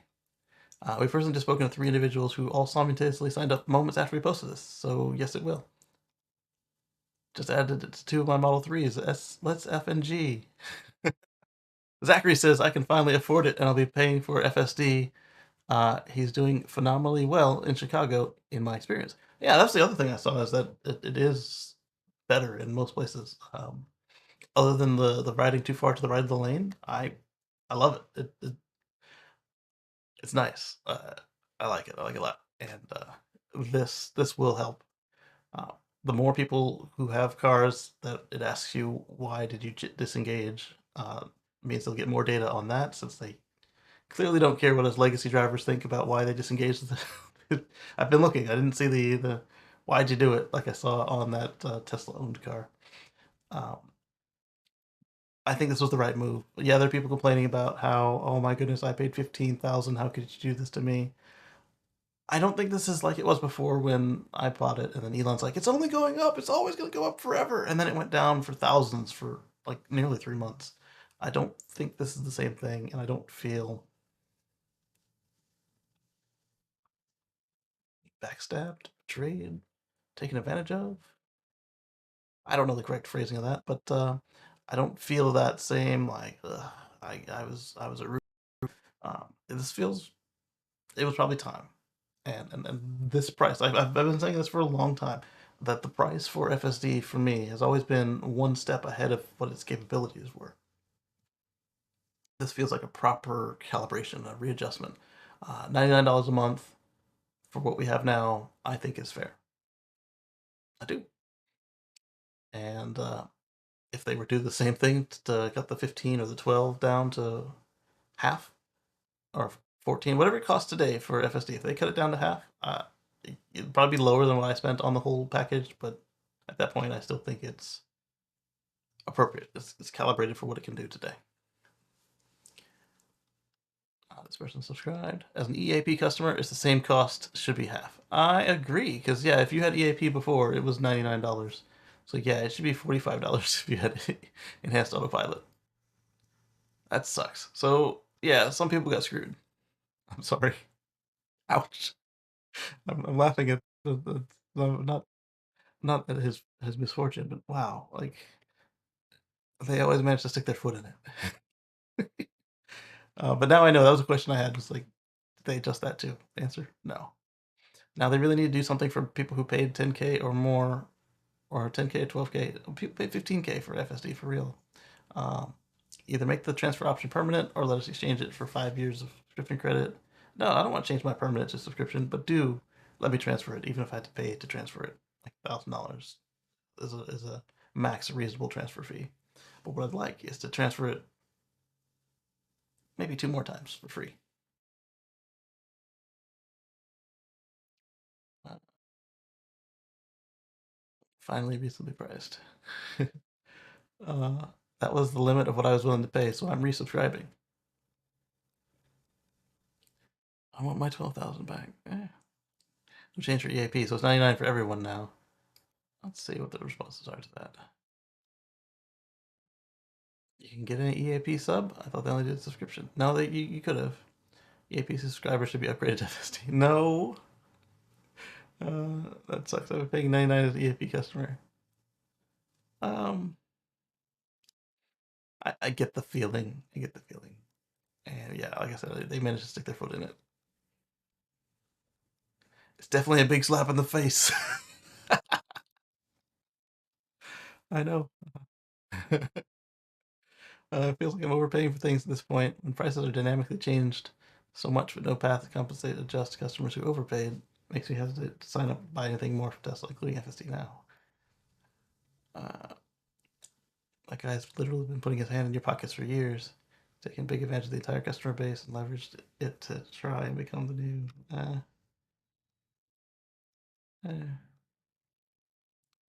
Anyway, let's move on.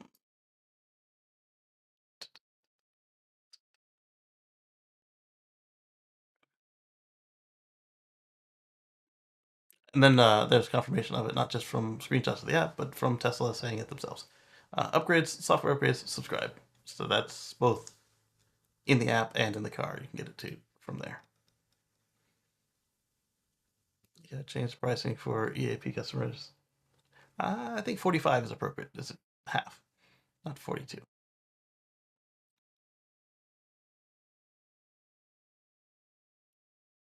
Actually, 45 is low. It should be 46 or so, right? Because 45 would be half of 90. So 42 is less than half. Oh, that's more like it. As a reward for those who pay for full pop power, I think Tesla should offer free lifetime transfers. Loyalty begets loyalty. Yes, yes, and I agree. So far, they haven't been showing much loyalty. They've been showing it a little bit in terms of like quarterly pushes, like, hey, coming back to the well with you. You got some more money? How about a new Model S? We would let you transfer your lifetime supercharging and your FSD together. That's great, but I can't just magic snap my fingers and pop a Model S right now. Uh, mm. And you have to get it from inventory, which means I get wood on the dash. The reason I got the ones I did, I got my piano black Model S 90D. I got my Model X P100D. They don't have the wood on the dash. I don't like it. It's an unappealing shade and texture for me. I like the carbon fiber. I like the piano black. I did not like the piano black on the Model 3, just because it was so easy to damage. It was just a thin vinyl wrap.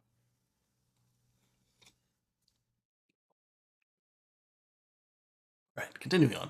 Um, but that doesn't mean I like the wood on the Model 3. I like the little white strip instead.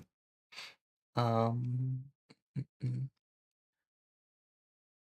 less than my cost of copy of Starbucks every day. Totally worth it. All right, moving on. Because that was still the same thing. Where's my cursor? All right, so we were talking about getting people to do what we want them to do. The US government has reimbursed the dealers, including Tesla, more than $580 million in advance point of sale consumer EV tax credit payments since January 1st, according to the Treasury. The IRS has received 100,000 time of sale reports this year. We want to see, like, get more people doing the thing. Hold on, let me check something out. Okay, it said I didn't have the room open for the co-hosts, but I do.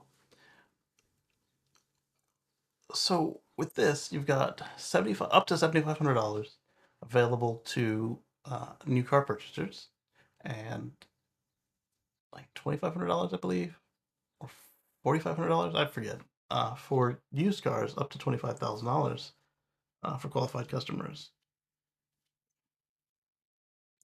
So if you want people to electrify all the things, or have a future free from fossil fuels, you're gonna need to make it easy for them. And with the way that money's been going over the last couple of years, almost 8 now. um, yeah, it's been that long. Anyway, some people need the additional assistance to be able to justify making such a purchase. And some people don't need it but would like it. Or it would make things just a little more comfortable. So you carrot and stick. You give them a discount on what you want them to do, and then um, help them convince them not to do the thing that's just making an experiment of our air and killing our children and ourselves.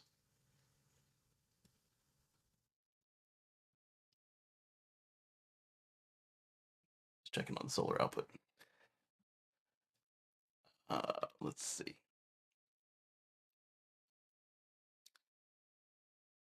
And the people are complaining that nobody knows about this. There's no electric sales. Clearly, enough people know about it, but we need more. Make it happen. Turn over credits like it encourages EVs to use the taxpayer money. I'm. You're not going to convince me with that taxpayer money crap until we are not giving it to oil companies for no reason. They say they don't need it, but they'd be stupid not to take it because it's free money. I don't hold it against them for taking it. I hold it against us for offering it for hundreds of years now. Well, hundreds, for over 100 years now, I should say.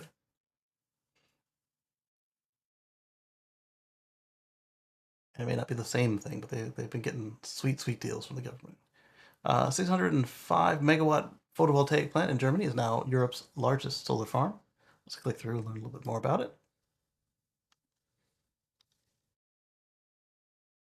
Right, so this is in Spain. Oh no, it's not. I just said it was Germany. It's bumping a plant in Spain out of the top spot. Wisnitz solar farm near Leipzig is not state subsidized. Not state subsidized. Owned by a German investment firm. These guys, Hansa Invest, Real Assets. It's been continuously online since the end of March. So it basically just went online. That's cool. Move On Energy, the farm's developer, will install a further 45 megawatts of power on its own behalf and connect that to the grid by the summer of 24. So that's right around the corner.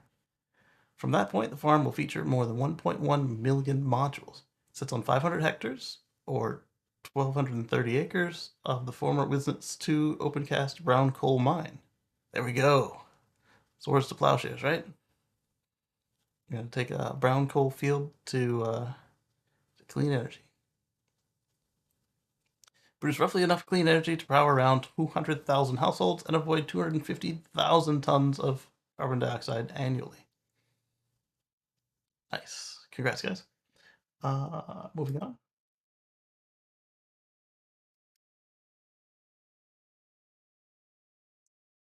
Tesla's Model Y comprised over a third of all Q1 EV sales in the US. Congrats to Tesla. Just checking to see that it had the EV qualifier on there. All right, so we did some sales figures last week, but now we've got some more. Volkswagen Group global EV sales slid in Q1, unfortunately. I'm surprised the amount of ID4s we see that they could have a drop. I can actually listen private.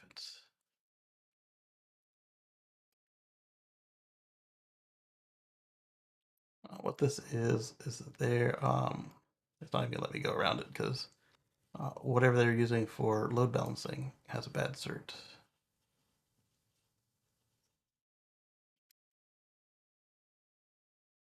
So we'll just leave it there. No details on what's going on with Volkswagen. Try one more time. Maybe get a different repeater. Nope.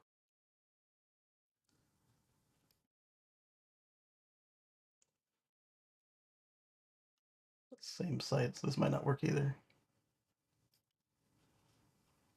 This one I will come back to if it's not ready. The European Commission report finds a big gap between real world and WLTP figures. This is huge.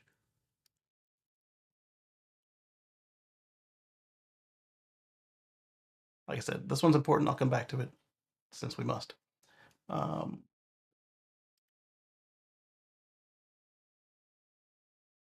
Or we'll get it from somewhere else. Polestar stumbles out of the gates in 2024 with low sales in Q1. Theirs might just be an effect of their little organizational shakeup they had this year, where Volvo divested of them and then they became their own separate thing inside Geely. At a rough start 2024, down 40% compared to the same period in 2023. Wow. The breakdown for the company is not promising, especially as the company has touted 2024 as a transitional year for high margin EV sales. Overall deliveries down 7,200, 40%. Polestar 2 is down 6,000, 50% year over year. And the Polestar 4 is a new vehicle. It had 1,200. It's not all bad news. They're launching several vehicles for the rest of 24. And the Polestar 4 will launch in Canada and the US in Q4. Meanwhile, the Polestar 3 will start deliveries in the US in Q2. Nice. I'm hearing a gas blower. It's one thing I won't miss about small engines when everybody finally gets a clue and goes electric for lawn care equipment. They can all they want, and it only affects them unless you're standing outside next to them, and it just sounds like a fan going up and down, woof, woof, woof, instead of whatever the hell it is they do with the blowers and trimmers today. It's rev pulse for no reason. It's not. Sorry, it's annoying, and I'm hearing it. It's getting under my skin. In a recent industry presentation, Polestar noted that EV sales target for 2025 is 155,000 and between 155,000 and 165,000, including Polestar 2, 3, and 4 and 5. So they will need to do some serious work to get up to that number, starting out at under 30,000 units. It's not impossible, but it's going to be a tough road to hoe. Fresh again, please.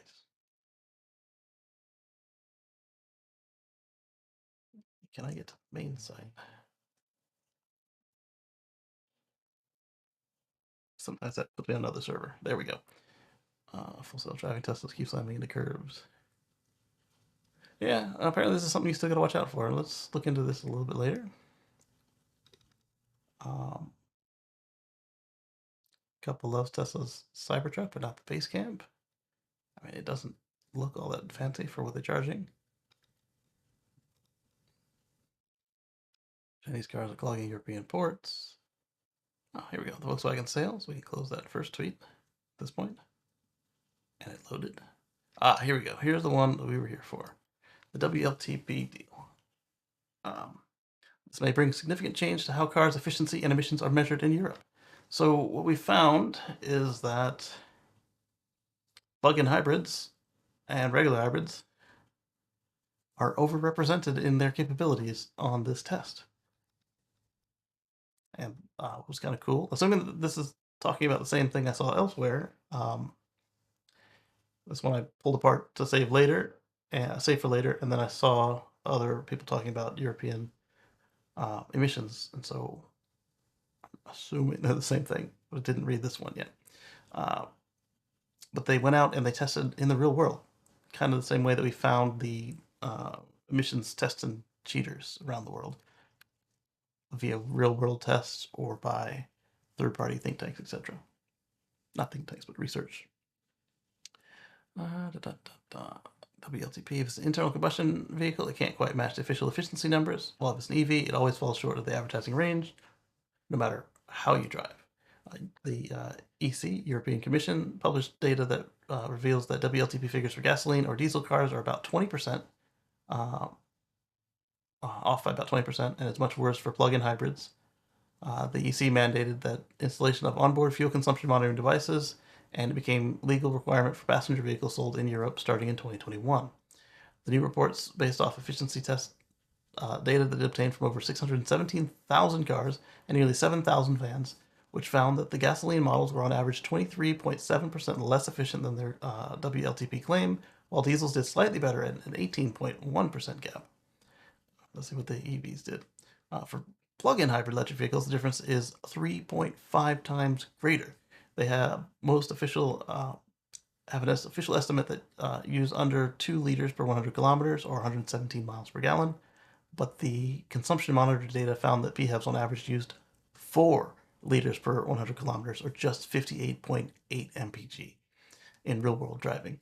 This bigger gap was explained by the fact that PHEV owners don't charge them as often as the WLTP guidelines expect. I've said this time and again. If you're going to use it, great. If you plan to, install a charger and charge whenever you can, awesome. But if you're a company and you're expecting your employees to plug in, it's not going to happen. Not never, but not enough that you can be getting any sort of credits for this thing, as we see. The EC said it expected this gap. Oh, really, this gap of this much? Really? Then why did you let them use those numbers? The EC said expected this gap, and after reviewing dozens of cars in Europe over the last few years, 20% discrepancy, more for gasoline, less for diesels, is what I've always observed. This is obvious to the most car owners, many of whom take the forums to discuss fuel economy to make sure that their particular vehicle is working well, and their results are consistent with what others are observing. Yeah, and we have a little bit of this here in the States to the point where um, our own fueleconomy.gov lets you put in your own results right there on their page. Our tests happen to skew a lot closer to real world.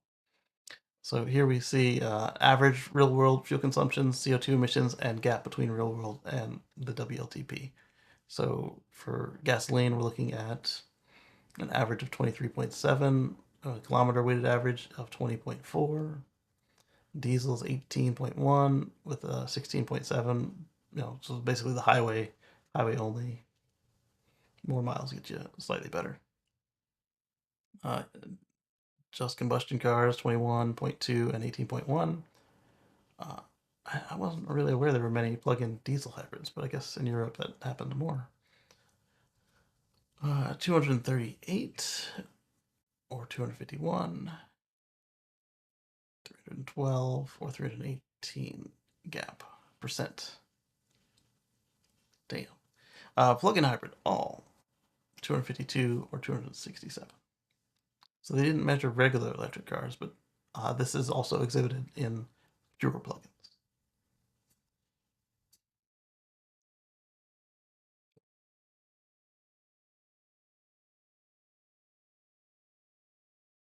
WLTP was introduced in 17 and presented an improvement over the new European driving cycle, which they used to use, the NEDC. That's why I was still seeing a mix of them. People were converting it back to the old stuff. And now it makes sense, because I knew what the NEDC was, but I didn't know what it stood for. Uh, NEDC. That one was last updated 20 years before in 1997. That's why that one was so far off. It was easy to game it, huh? EC will probably bring along another similar transition to a new standard, like the one from 2017, can be implemented in 2026. So that's right around the corner. But why don't you guys just update them like we do? We just update the one. I mean, we can introduce new tests, but we still call it basically the same thing, and we're much more willing to tweak it than you guys seem to be. Since there will be an increasing number of vehicles on European roads whose efficiency and charging habits are being monitored, EC will have even more data in place. Oh, okay. So now that you've got a monitor everywhere, you might be able to do the next cycle faster. Yep, so right there they say EPA is more accurate. Not only gives you a much better idea, but you can hope to exceed the official numbers in some vehicles. Yes. Um, this is virtually impossible in WLTP unless you're in a lab. uh, right? Ultimate goal is to get people driving more efficient vehicles, and that's why it's not totally bad to have such inaccurate numbers. Is um, it is if you're looking at the lab figures comparing like for like. So I'm looking at a Mustang Mach-E and a Tesla Model Y. I may never see the numbers, but at least I know where the two stand if I were to drive both, since I can't necessarily afford to get both. Do we dare do the comments? Let's see.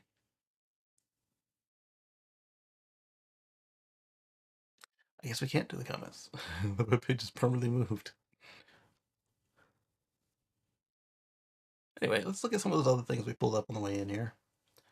Self-driving Teslas keep slamming into curbs. Owners trying out FSD for the first time are finding damage after their cars kiss the curb while turning. Uh, I haven't had that experience, and I have been past some curbs like that, but also I don't trust the car to turn. So if it is getting close, something I wouldn't do, I stop it. And that curb at the stop sign was one of the angled ones where if it did hit it, it would have just rode the curb rather than scratching itself. Plus, I was going like 0 miles an hour, so I would have been able to stop it as soon as it touched. um, it's just like I've said already in the past. You're the driver. Take over. Don't see how far the car will go. Uh, because even if it's not going to mess up, the fact that you stopped it means that you felt that it was going to mess up. And so that means they need to do better. And that will be fed into the training data. Those comments haven't been permanently moved. um, crazy part is people pay real money on top of the price of the car for the system. Why would anyone actually do that? Um, because it's not really an issue.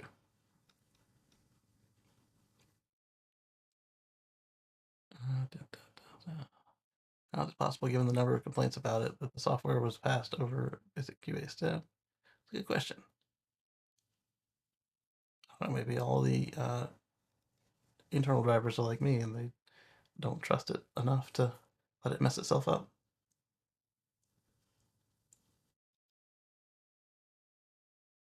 Okay, so there's nothing revolutionary coming from these comments. Oh, there's one more before we go on. The Volkswagen one that we tried to look at in the first time. The company sold roughly 3.3% fewer all-electric vehicles than a year ago. That's not as bad as Polestar did. In Europe, the decline was 24.3%. Ouch. Ouch. All right, so the German EV group in Q1 year-over-year change, 136,400, down 3.3% and 6.5% share. All right, 23, 24. Q1 is a slight drop.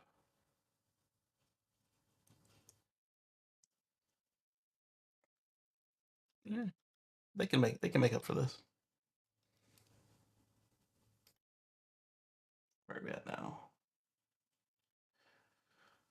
All right. Don't do this. Don't do this. Rivian driver confronted by Tesla owner over supercharger use.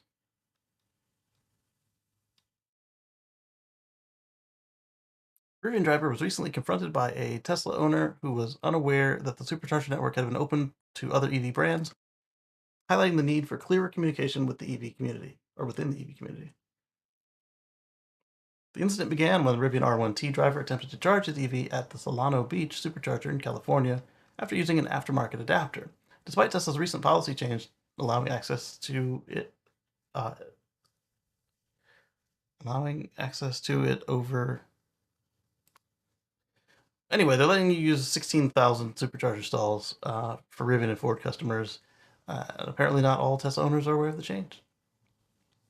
One particular Tesla owner confronted the Rivian driver, claiming that his use of the supercharger was illegal, with uh, the issue exacerbated by the fact that Rivian was occupying 2 charging stalls based on the placement of the charge port of his EV, according to a post by Rivian owner in the Rivian owners forum.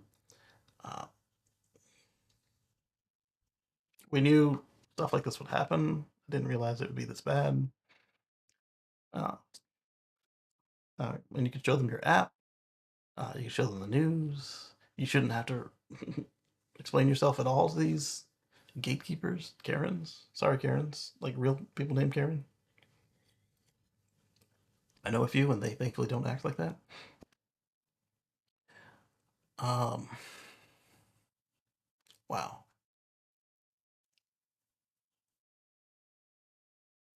He approached me while I was unplugging and demanding to know why I was there and accusing me of blocking 2 stalls.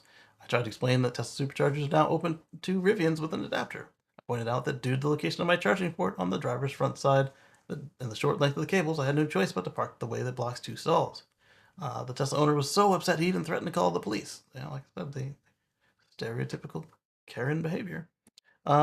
He then pointed to the red Tesla vehicle only charging signs. So this is like we speculated, Mark, Patrick, and I, that perhaps this is why Buc-ee's was removing their red Tesla only signs, because they anticipated this crap. Um, and insisted it was illegal for me to be there, and he was calling the police. Following the altercation, the Rivian driver left the supercharger station and opted to charge at a nearby EVgo station. Don't be like this, folks.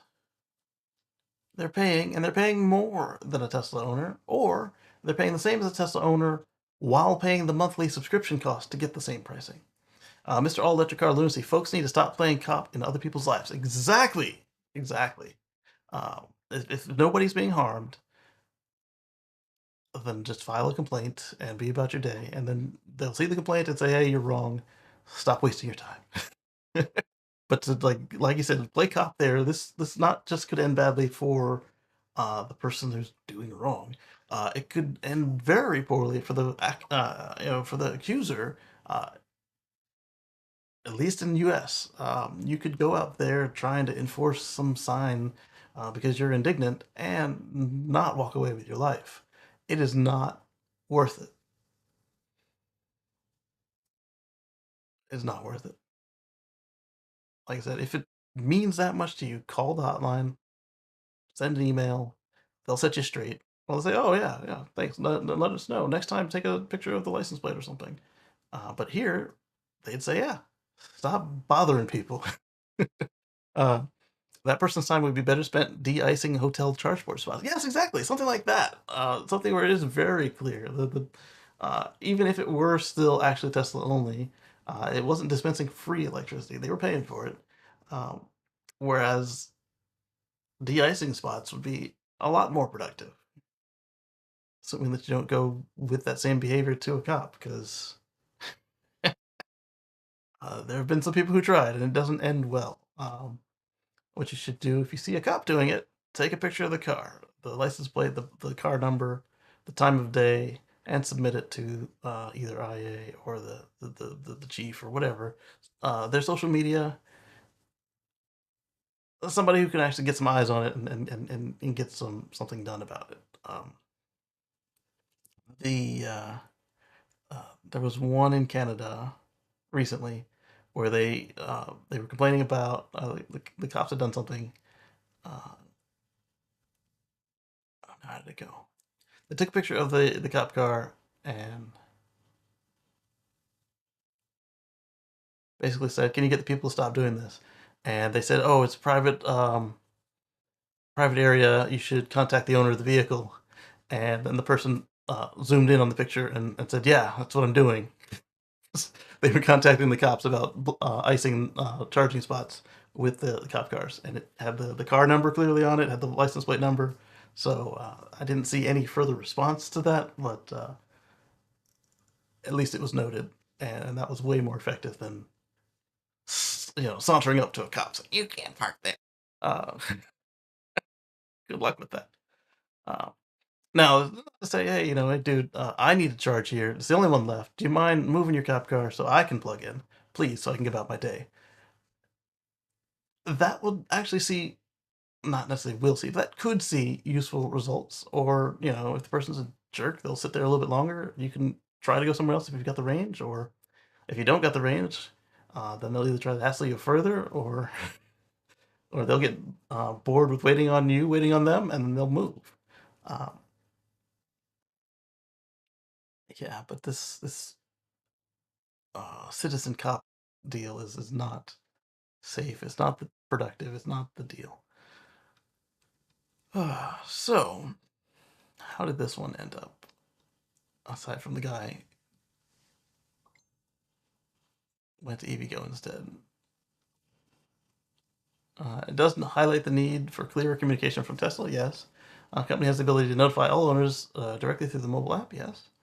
The supercharger network is now open to other brands. It's been in the app, but it's been deep enough that you have to dig for it. Uh, it has yet to do so, even though they did so last year when 2 stations in Canada were equipped with magic docks. Magic docks. Uh,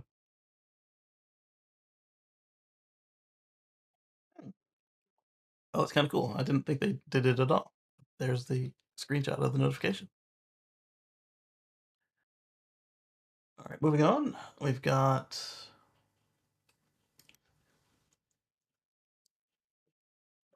I don't normally cover the Falcon 9s anymore because they've become routine, and that's awesome that they've become routine because, I mean, seriously, like, being able to launch this frequently was unheard of before. And not only be able to launch this frequently, this reliably, they also come back to Earth. They come back into the, return to launch site or return to basically a floating barge in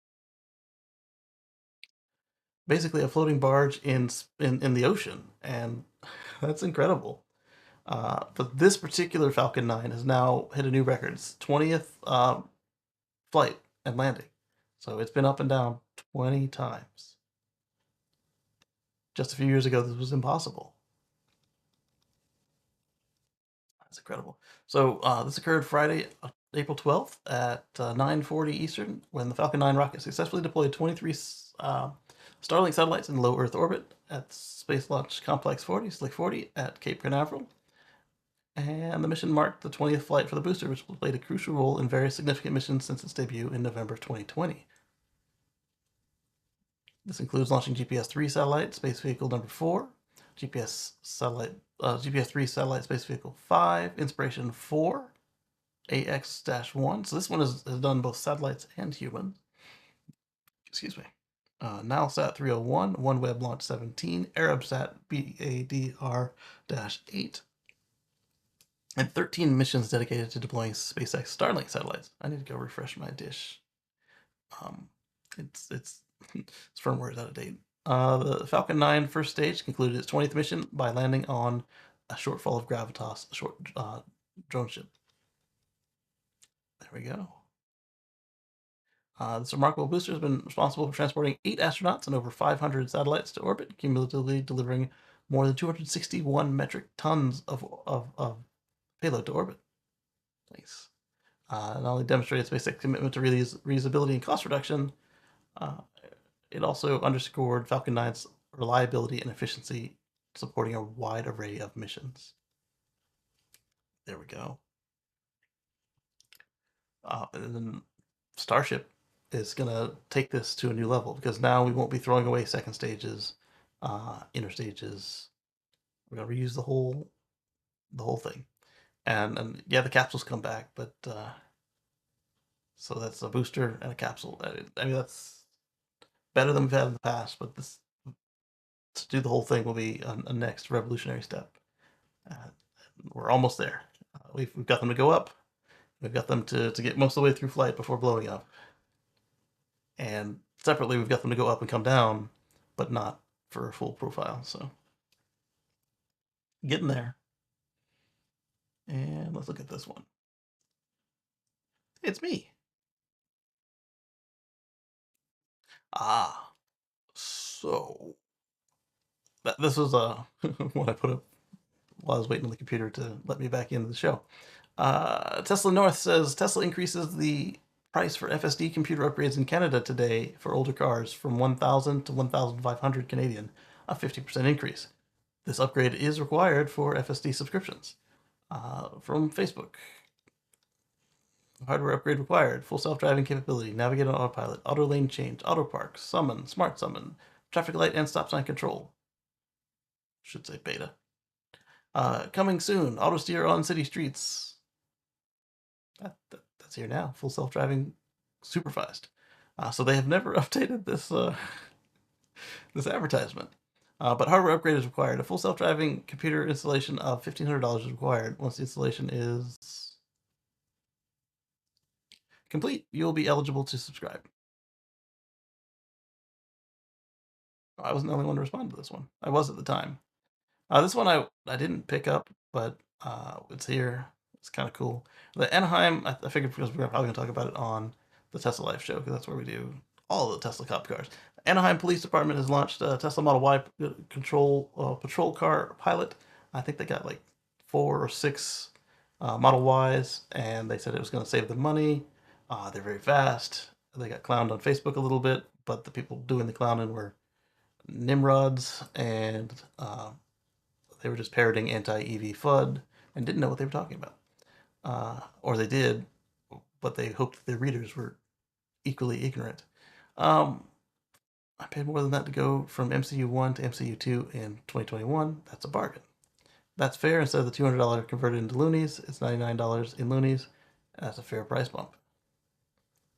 All right, so what I suggested was that it sounds like either stock is getting tight or their costs have gone up, or they're about to have some stranded cars that can't take FSD even though they can physically upgrade pretty easily. Why do I say this? I say this because FSD 4 is what they're focused on now, the new hardware. That's what they're building, that's what they're buying. They're going to have some warranty stock. They're going to, I don't know where this is going to go in the future, but the reason I had all these ores, their costs went up. It would be either labor costs, or they are still making hardware 3 boards, but maybe smaller batches, or some other reason why the cost has gone up. The one about them being stranded suggests that if they're not getting new shipments of boards, we'll end up with some hardware 2.0, 2.5 cars that can physically upgrade that just can't because there won't be any stock. Unlike where the AP1 cars couldn't update to FSD, or not FSD, to AP2 and 2.5 because that was very labor and part intensive. And this one is just a matter of switching out a control board. We'll see what happens with it. And in that case, we'll also see probably see a market for crashed cars, FSD boards, and then third-party shops putting them back into new cars, or newer cars. Like a car you buy from a used car shop that's got 2.0, 2.5, and you're fine with the car, but you want FSD. I can go over to the junkyard for another $100, boom, pull it myself, get somebody else to install it myself, whatever. And now this old car has got FSD again, even though Tesla might not have any more boards. They haven't canceled it. They just raised the price a little bit, so I'm not suggesting that the sky is falling. I'm merely suggesting that's a possibility. It'll be interesting to watch this and see where it goes. And Lee says, but to take up 2 stalls, that's ridiculous. I kind of agree, Lee, but it's not the driver's fault in a way. It depends on the site. If they can pull into the last stall and take up a regular parking spot and a supercharger, that's the preference if you can. Or if you can get behind the superchargers, depending on how the layout is, if you can get behind the superchargers and charge from the wrong side, then you're only taking up the 1 supercharger and 0 spots.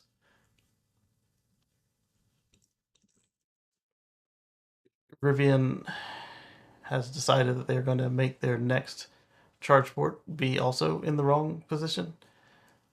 They're either going to make it in the same place as the current Rivians, or they're going to put it in the passenger rear side. So again, on the wrong side of the car for the supercharger network. RJ's explanation for that was that he feels that curbside charging is going to become more prevalent, and he feels that either the supercharger extension cable option will be available for sale, or that enough of the V4 pedestals will be put out that making a whole new high volume car with the charge port in the wrong place will not be an issue. We'll see. And Tesla can fix some of this by making it easier to access the wrong side cars, or by installing V4 pedestals, or by doing the supercharger extension cables. The thing with the extension cables, though, is it's gonna have to be like the adapters, where there's a way to make sure that somebody doesn't steal your what is surely to be a $300 to $600 extension cable while you're out enjoying the amenities at the supercharger. Say you went in for a bite to eat or to use the restroom, and you come back, and not only is your car not charging anymore, but somebody's absconded with $600 of copper cable from you. That would suck. Yeah. But this is gonna be part of the growing pains, and we'll see how it goes. Given that so far we only have 2 of the Supercharger Coalition cars, or sorry, cars. 2 of the Supercharger Coalition manufacturers have got their adapters and started to charge. GM should be starting soon, and then we've got everybody else but Stellantis, and by then Stellantis may actually see the light and and allow their customers to participate natively with this as well. Or what they may do is, by that point, Tesla will have figured out all this stuff, and they will reach out directly to the customers, like, hey, we see you plugged in with your native NACS port, but you don't have supercharger access. Would you like to scan the app on the V4 supercharger and get started? Join the supercharger social. I'm not sure how it's going to play out, but it'll be something for us to watch, and hopefully we don't have any more fights about it. I say hopefully. I know that's not going to happen. It's going to get worse, but it doesn't have to. And with that, I wanted to end on an up note, but I didn't. I want to thank all of you guys for your time today, and I want to thank our channel members for your monetary support every week, every month, and we'll catch you on the flip side. See you next time.